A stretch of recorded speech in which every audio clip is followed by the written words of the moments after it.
Raphael began to design the tapestries by sketching initial small drawings of figure compositions. Today, fragments remain that together show us one of the full compositions Raphael drew to prepare the cartoon for Christ's charge to Peter. The weaving process meant the final tapestries would become mirror images of the designs. Raphael checked how his compositions would look in the tapestries by creating counterproofs of his drawings, impressions in reverse. Once he was happy with the composition of each scene, Raphael and his team worked up a modello, a small-scale and more refined presentation drawing than the initial sketches.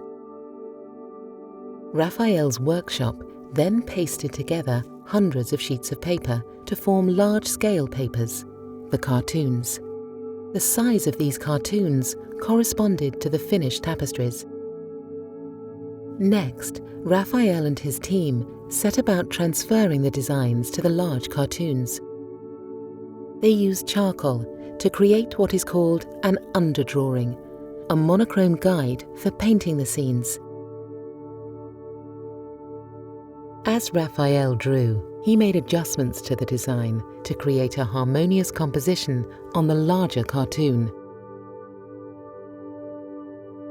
The final stage of creating the cartoons was to paint them. Raphael and his team used a thick tempera which offered a vibrant palette of colours, enlivening each scene.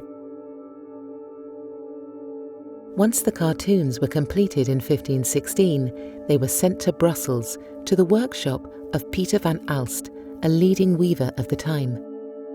There, the weavers used the cartoons as templates to follow. The weaving process would destroy the original cartoons, and so the weavers needed to make duplicates to use on the looms. They placed blank sheets of paper of equal sizes below each cartoon and pierced the outlines of the scenes through both paper layers. This created copies, maps of dots which were joined together to form line drawings of the designs. The duplicate cartoons were sliced into strips that could be used on the looms. Now, the weavers were ready to start.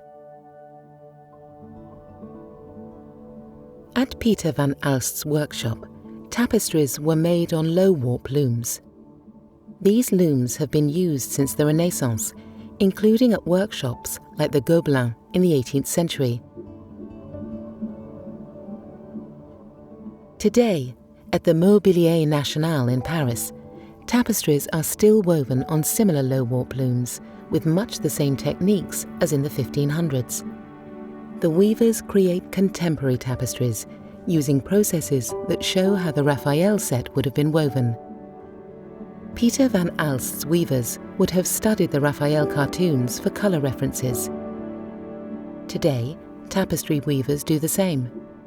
They choose from a rainbow of coloured thread samples, matching the tapestry palette with the cartoons they are following. Threads are then dyed to the corresponding palette of colours. Once dyed, the threads are dried. Different colours of threads are loaded onto bobbins, ready to be used on the loom. The weavers have different specialisms. A team of up to 4 works on one tapestry at a time. Each weaver focuses on a specific section or detail. The weavers display the original cartoons behind them in the studio. They use mirrors to check the cartoons for colour references as they work. The duplicate cartoon is placed beneath the warp.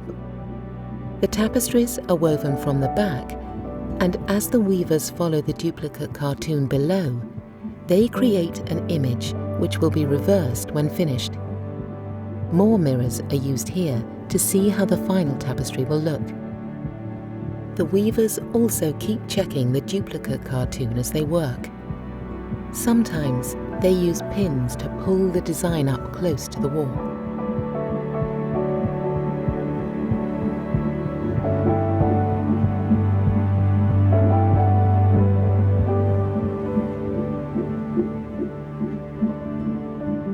It took Peter van Alst's weavers about 3 years to complete 7 of the 10 tapestries, and that was fast work. Once the tapestries had been woven in Brussels, they were packaged and sent to Rome to be displayed in the Sistine Chapel. On the 26th of December, 1519, the 7 finished tapestries were hung on the tapestry walls. It took about 2 more years to finish the final 3, which arrived in Italy by December 1521. The tapestries were commissioned to be displayed in the Sistine Chapel on special occasions. During the following centuries, they were looted at various times, but always returned. They have remained on display in a dedicated gallery in the Vatican since the 1800s. Today, the tapestries are still hung in the Sistine Chapel on special occasions, including the 500th anniversary of Raphael's death in 2020.